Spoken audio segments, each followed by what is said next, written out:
Welcome to Revenue Rehab, your one-stop destination for collective solutions to the biggest challenges faced by marketing leaders today. Now head on over to the couch, make yourself comfortable, and get ready to change the way you approach revenue. Leading your recovery is modern marketer, author, speaker, and chief operating officer at Tegrita, Brandi Starr.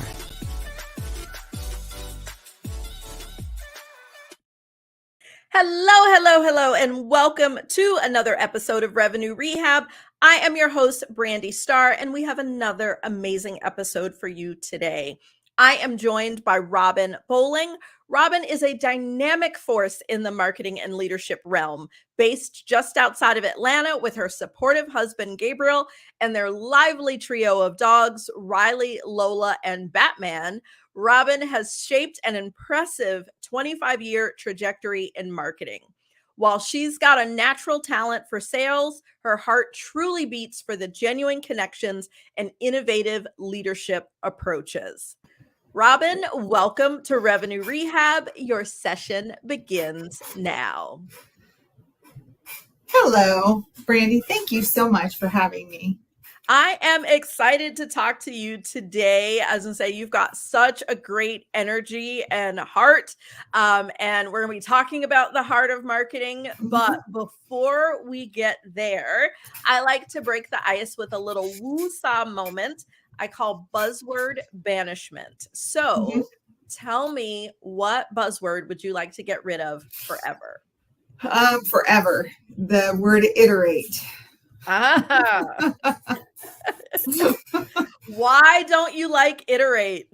I just think it's so overused these days, and people don't really understand what that means.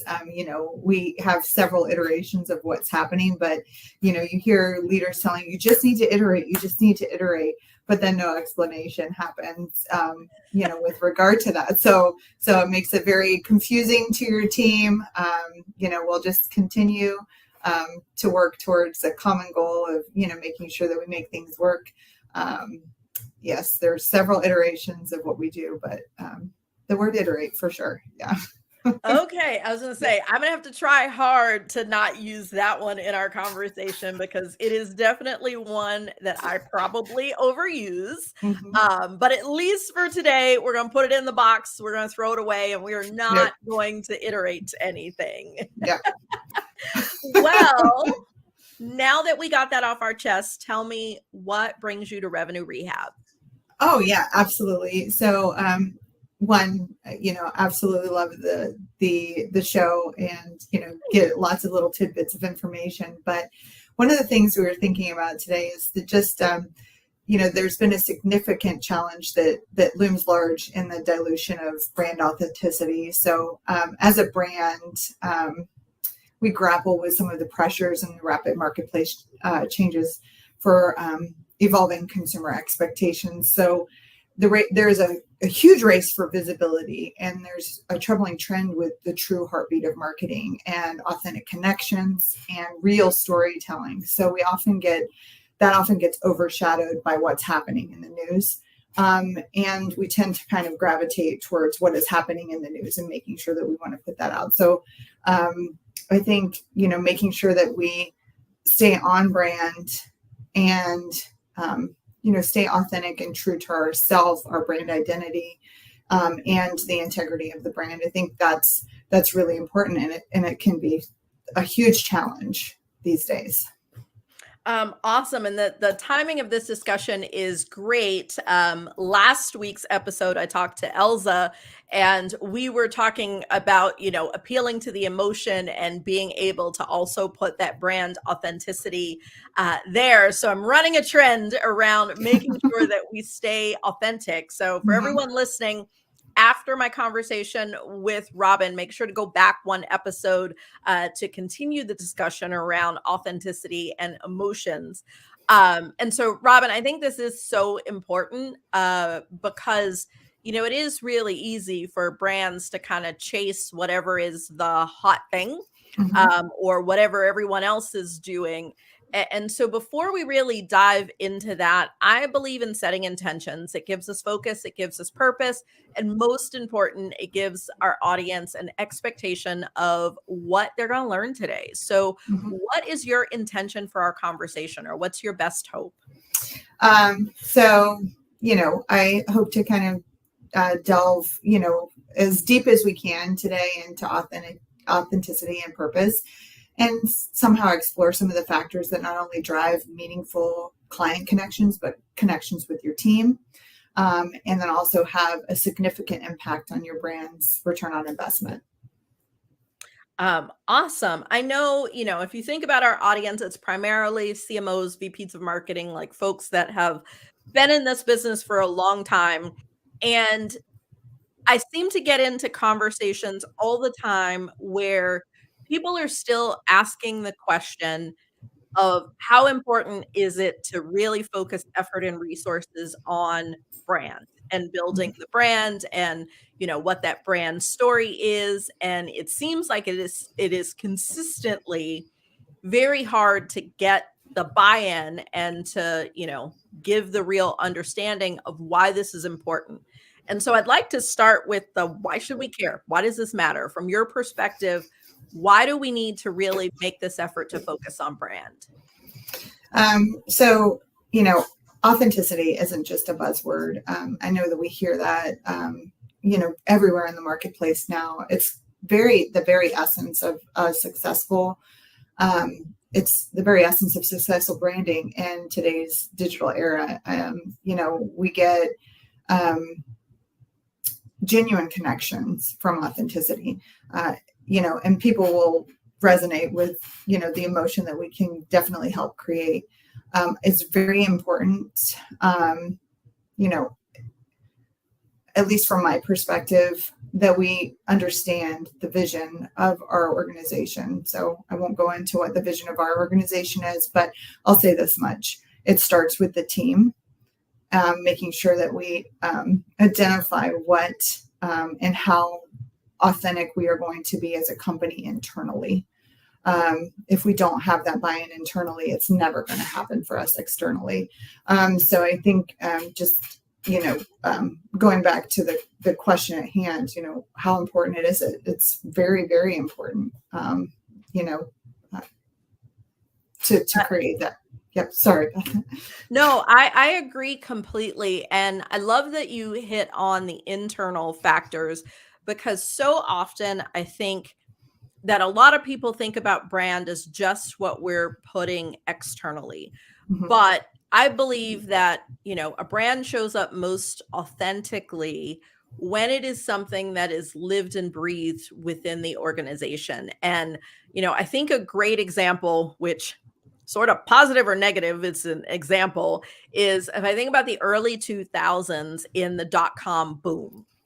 And, there was this vibe that all of these startup tech companies wanted to have. And that was where we started to see like ping pong tables in the break room, and like, a beer cart that comes through right after lunch, and, all these sorts of things that at that time were super over the top. And so but that was who they wanted to be as a company. They wanted to be hip and cool and, really modern and in the now. And, that was like a place that it attracted talent, in terms of people who wanted to work for those really hip companies. It attracted customers because they, built this perception of who they were. And so that is like a great example, though they were not always great companies, a great example of like how you live and breathe the brand. And it's like, how do you see companies bringing that same sort of, deep rooted authenticity now, without being all the tech bros? And I won't get into my soapbox of the early 2000s, but just really would like to hear how you see this showing up well in organizations. Yeah, so I think right now, as we look at from the pandemic side of it, the majority of the individuals, are now working from home. And as you saw, my daughter just let the dogs into the room.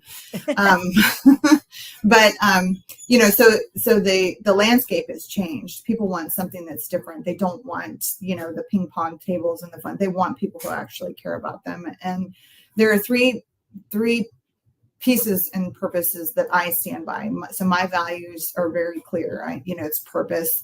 We have to have a purpose in the organization that we're in and outside of the organization. So what is our purpose? The next is people. I mean, actually, people is probably up there. It is first for me. So how you treat people is extremely important. It's important in what you do for your clients, but then also how you treat the individuals that are actually doing the work for you. You want to listen to them. You want to respect them.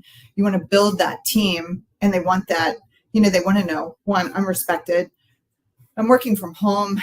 Now I don't take breaks. Sometimes I don't even go on walks. I just sit on the computer. I feel like I need to be available 24/7, but making sure that when you're authentic and the caring about them, like, if you need to run and go get a tube of Neosporin from CVS, like go get a tube of Neosporin. You don't have to tell me you're going to do that. Just go out and do that. We really, truly care about you. And the next part of it is integrity. So believing that you have, and not only on a brand side, but for me, integrity is extremely important. Do what you say you're going to do when you say you're going to do it, but then also doing the right thing, even if you know that it may not play well in the market.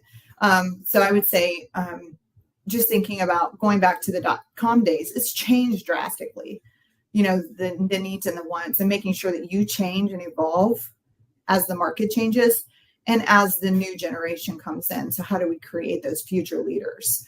The impact, what the heart of marketing is going to be. Yeah. And I think one thing that is difficult is if you think about the overall brand, generally the head of marketing owns brand. And so there's all the things that we put in the marketplace around building the brand, our tone, our visuals, all of those things. But the kinds of things that you are talking about in terms of the people, how we hire, who we hire, how they're treated, what is the true purpose of the organization? Those are all things that we don't own in marketing that are generally more traditional, traditionally living with HR or the chief people officer or someplace that sits way outside of marketing.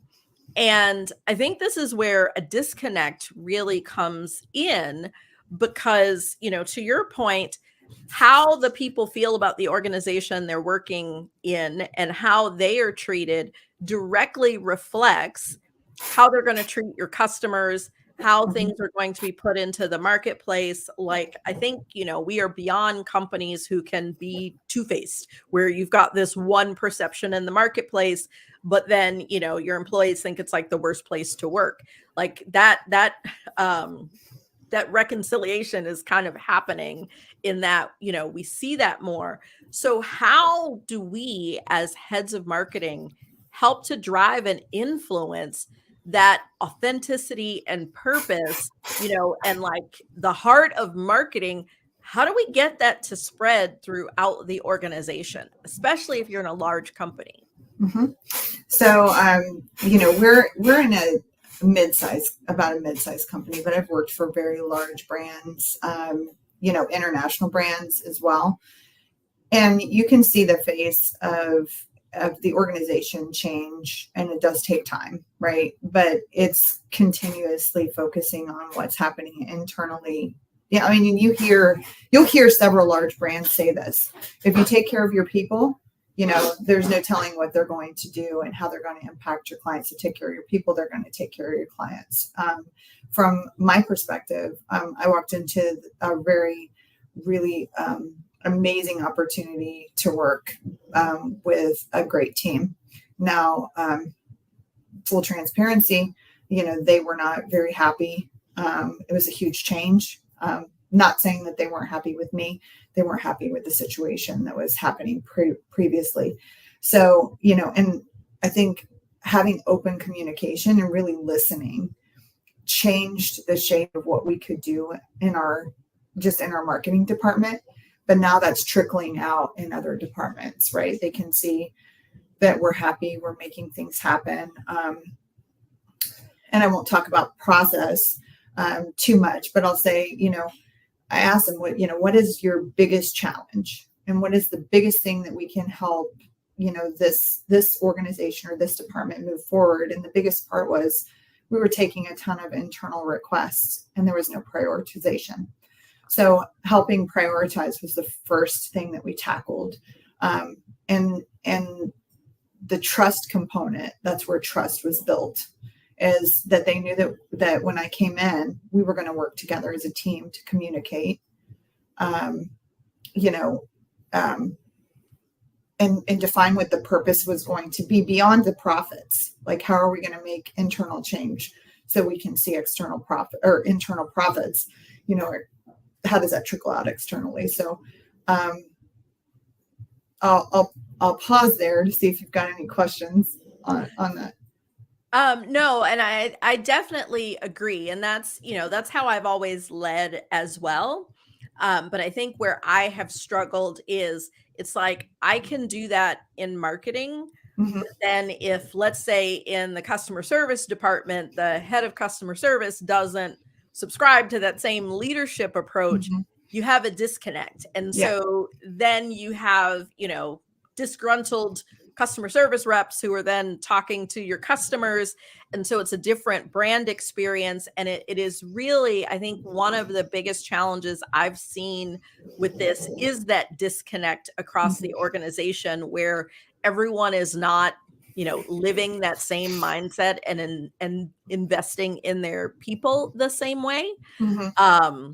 And so it's almost like I see marketing as a little bit of a grassroots effort through the organization to try and really, drive that beyond. I sought out, I've worked for organizations where people haven't been the focus, and I've worked for organizations like the one that I'm in now that people are the focus. And I think it starts at the top. I mean, it really does start at the top of your leadership chain, that, people have to be a priority, and it has to trickle down. If and we cross communicate with lots of departments too, and we'll try to solve for that too. So we have several things that we do to take care of that. It's lean initiatives and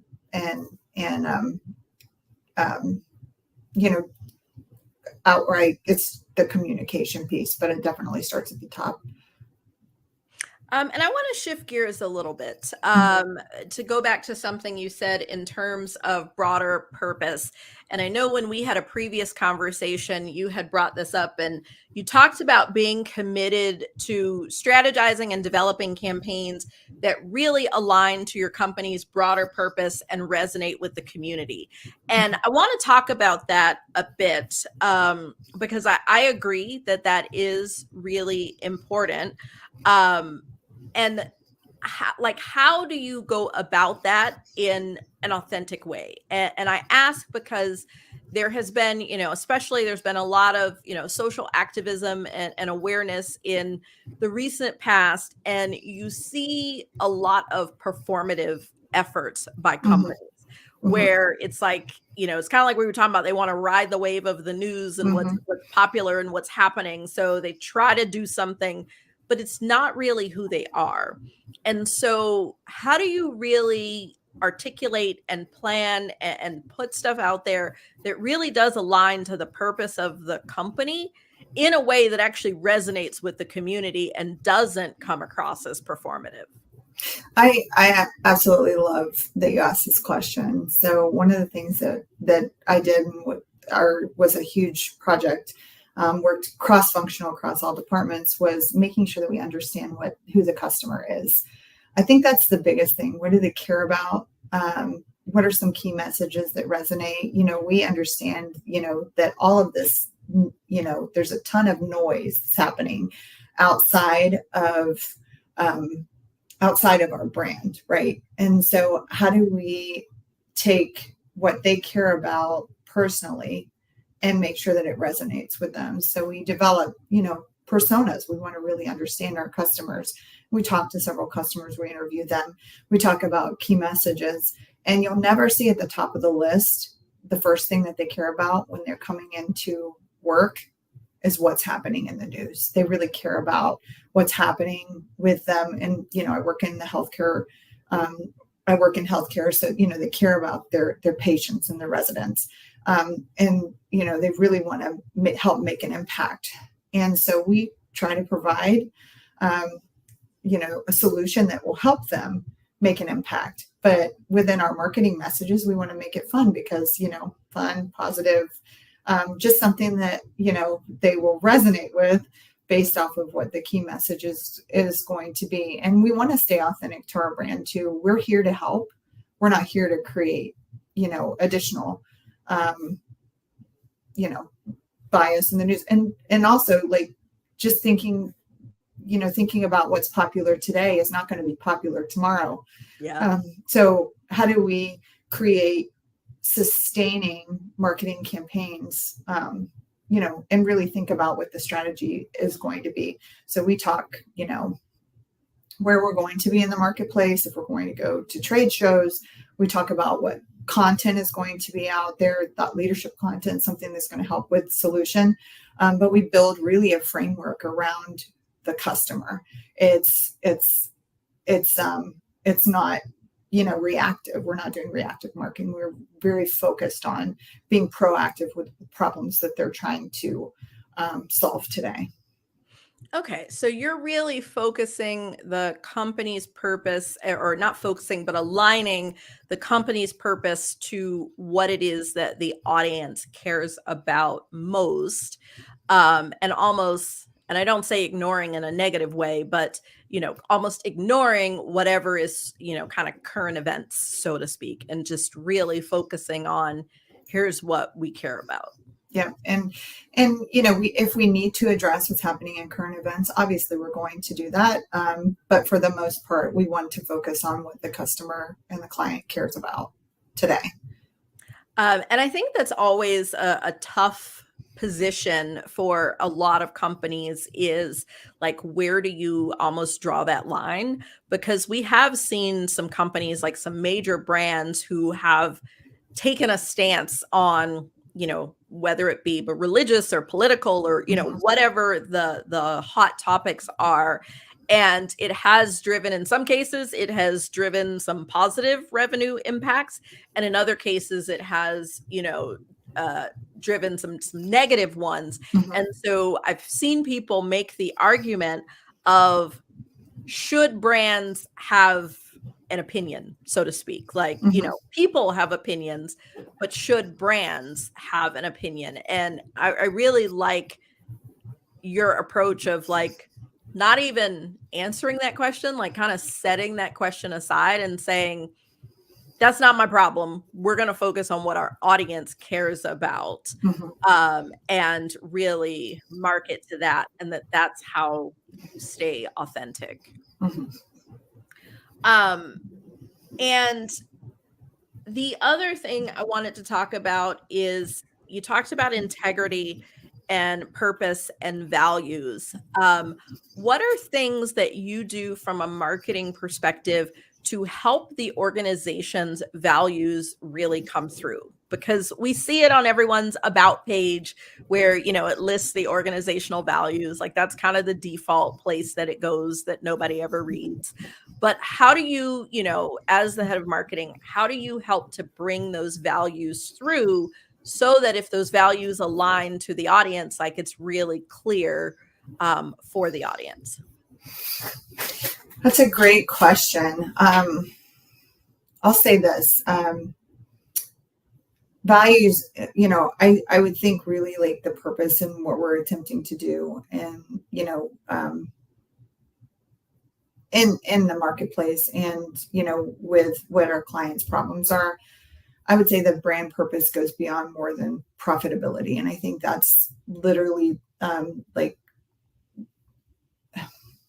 that's really the key, factor here, is that we want to drive revenue, yes, but we also want to make sure we're staying authentic. So being authentic does reflect those the value and the mission,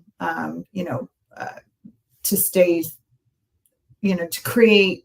We're continuously creating and providing innovation, but we want to resonate with the current clients. So how do I stay?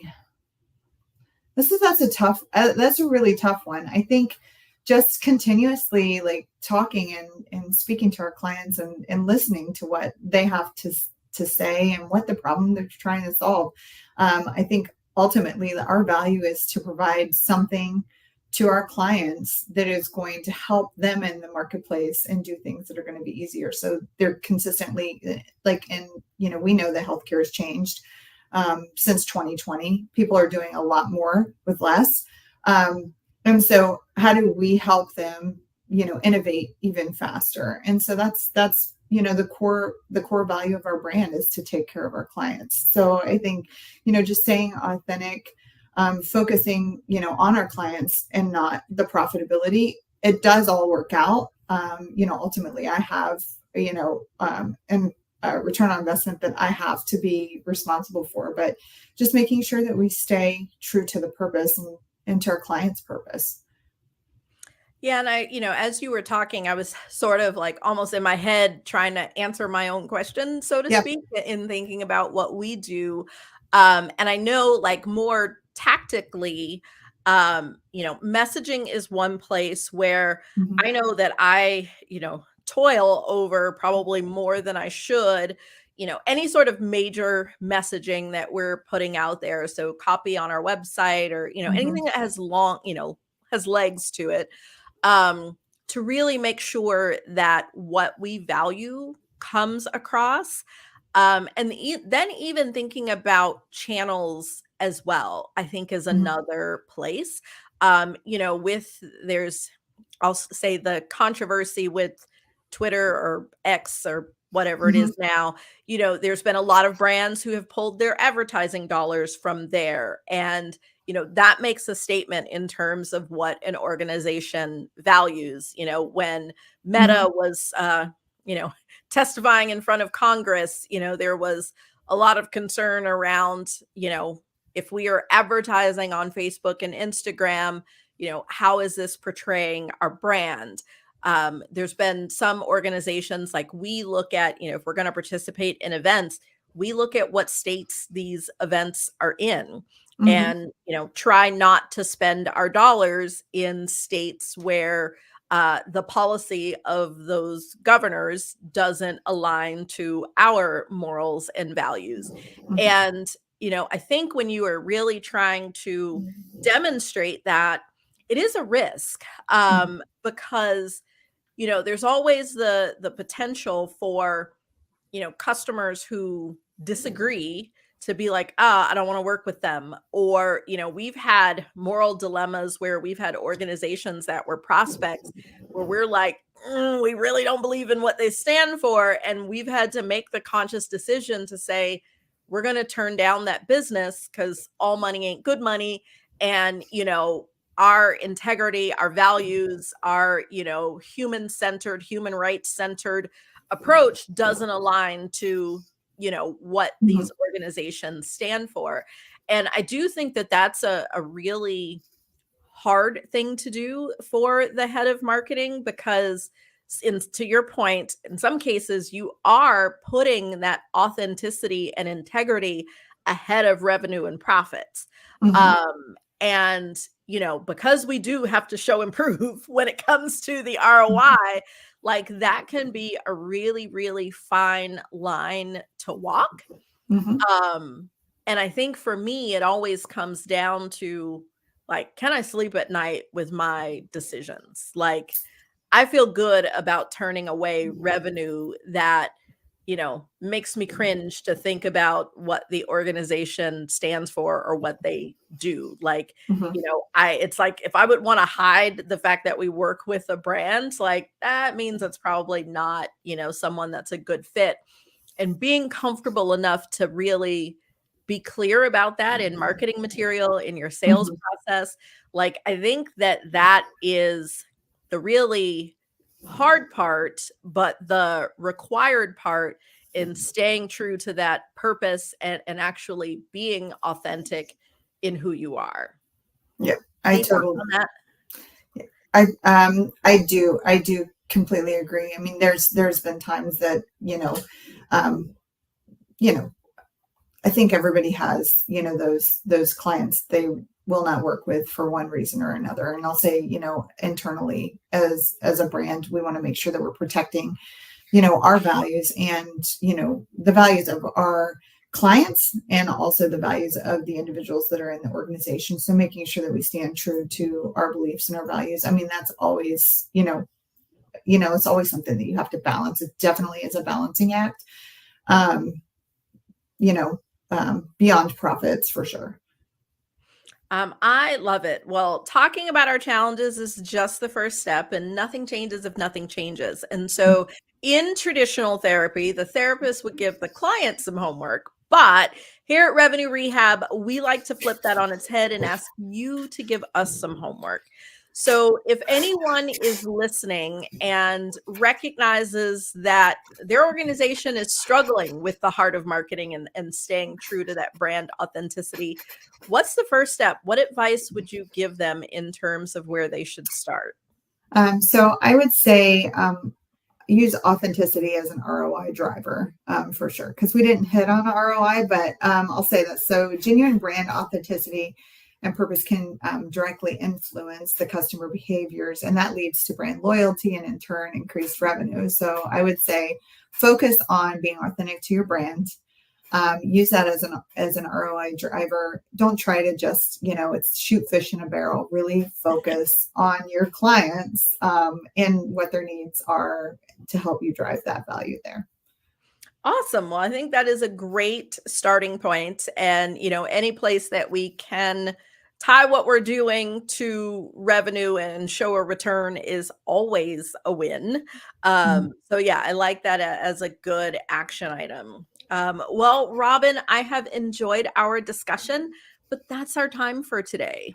Went by so fast. Thank you. I know. So much. Yeah. But before we go, how can our audience connect with you? Absolutely. You feel free to connect with me on LinkedIn. And I believe it's at Robin 1205. Perfect. Well, we will make sure to link to your LinkedIn in the show notes. So wherever you are listening or watching this podcast, check the show notes and you can connect with Robin. Well, thanks so much for joining us today. And thank you, everyone. I hope you have enjoyed my conversation with Robin. I can't believe we're at the end. We'll see you next time. Thank you, Brandi. You've been listening to Revenue Rehab with your host, Brandi Starr. Your session is now over, but the learning has just begun. Join our mailing list and catch up on all our shows at revenuerehab.live. We're also on Twitter and Instagram at Revenue Rehab. This concludes this week's session. We'll see you next week.